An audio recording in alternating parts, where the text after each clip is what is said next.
விஜயை கைது செய்திருந்தால் 2026 அவருக்காக ஒரு புரட்சியை வெடித்திருக்கும் என அப்பாவு தெரிவித்தார்.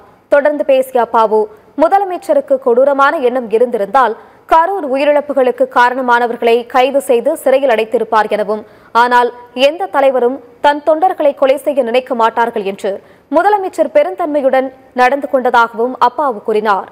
எதிர்க்கட்சிகள் கூறியது போல் விஜயை கைது செய்திருந்தால் 2026 அவருக்காக ஒரு புரட்சியை வெடித்திருக்கும் எனவும் அப்பாவு தெரிவித்தார்.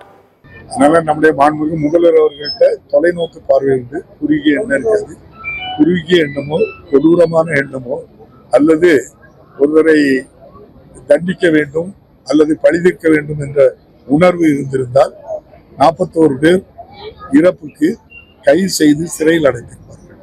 ஒருபோதும் நம்முடைய மாண்புமிகு முதல்வர் அவர்கள் அப்படிப்பட்ட செயல்களில் அற்பமாக சிந்திக்கின்றவர்கள் அல்ல. அவர் சொன்ன வார்த்தை உலகமே போற்றுகிறது.